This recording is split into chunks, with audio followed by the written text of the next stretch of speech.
नमस्कार। चलिए आज कुछ खास स्टॉक्स का एक्सपर्ट एनालिसिस करते हैं। हम शॉर्ट टर्म ट्रेडिंग प्लान से लेकर लॉन्ग टर्म इन्वेस्टमेंट की फिलॉसफी तक हर चीज पर गहराई से बात करेंगे।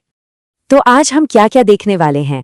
सबसे पहले कुछ शॉर्ट टर्म ट्रेडिंग आइडियाज देखेंगे, फिर लॉन्ग टर्म के लिए दो बड़ी फार्मा कंपनियों को कंपेयर करेंगे। इसके बाद एक इन्वेस्टर की सोच कैसी होनी चाहिए ये समझेंगे, और आखिर में सबसे जरूरी चीज रिस्क मैनेजमेंट, यानी कब और कैसे बाहर निकलना है। तो सबसे पहले बात करते हैं कुछ एक्शन लेने लायक ट्रेडिंग सेटअप्स की, जो एक्सपर्ट्स ने बताए हैं। पेटीएम की बात करें तो ये अभी एक बहुत ही अहम सपोर्ट लेवल के पास ट्रेड कर रहा है। एनालिसिस कहता है कि अभी खरीदने की जल्दी नहीं करनी है, बल्कि दो खास सिनेरियो का इंतजार करना है।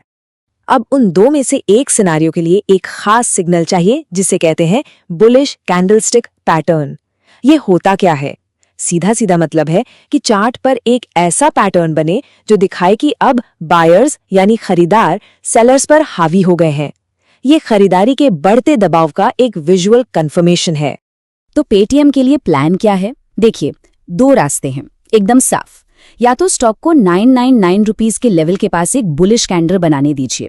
इससे लगेगा कि स्टॉक ने शायद अपना बॉटम बना लिया है। या फिर स्टॉक के 1271 रुपए के ऊपर मजबूती से बंद होने का इंतजार कीजिए।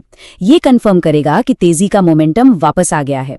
इन दोनों में से कुछ हो तभी एंट्री के बारे में सोचना है। अच्छा, अब आते हैं मैनकाइंड फार्मा पर। यहाँ पर स्ट्रैटेजी थोड़ी अलग है। यहाँ हमें इंतजार करना है कि स्टॉक पहले अपनी ताकत दिखाए, उसके बाद ही कोई एक्शन लेना है।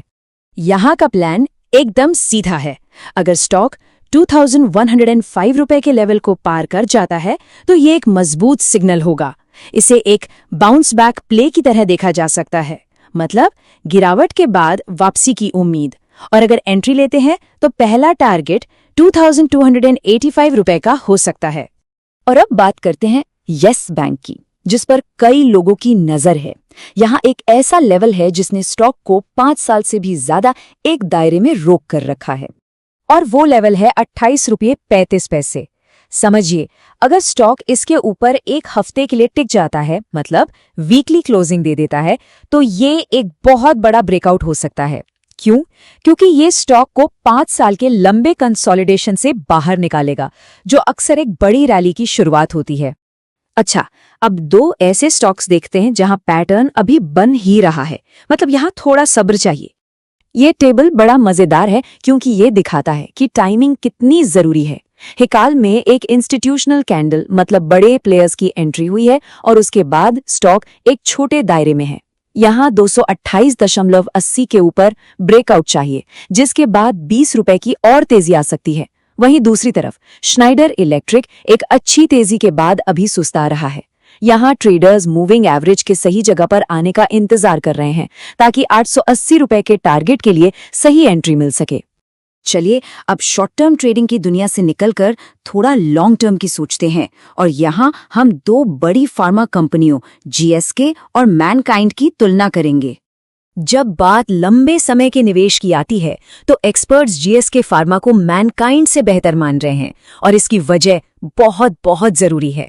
देखिए, जीएसके अपना कई महीनों का करेक्शन यानी गिरावट का दौर पूरा कर चुका है, जबकि मैनकाइंड अभी भी उसी दौर से गुजर रहा है। इसलिए लॉन्ग टर्म ग्रोथ के लिए जीएसके ज्यादा बेहतर पोजीशन में दिख रहा है, जिसका टारगेट 3600 रुपए तक का हो सकता है। और यहीं से एक बहुत ही फंडामेंटल बात निकल कर आती है कि अपने पास मौजूद एसेट्स के बीच का फर्क समझना कितना जरूरी है। एक्सपर्ट ने एक बहुत ही कमाल की बात कही, आप सेब की तुलना कंचों से कर रहे हैं, इनकी कोई तुलना ही नहीं है।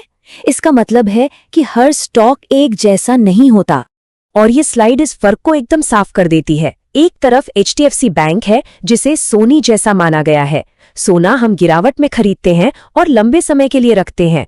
दूसरी तरफ है छोटे मोटे सट्टे वाले स्टॉक्स, जो तेल की मिठाई जैसे हैं, मतलब उन्हें तुरंत मजे के लिए लिया जाता है, रखने के लिए नहीं। यही सोच इन्वेस्टमेंट और ट्रेडिंग को अलग करती है।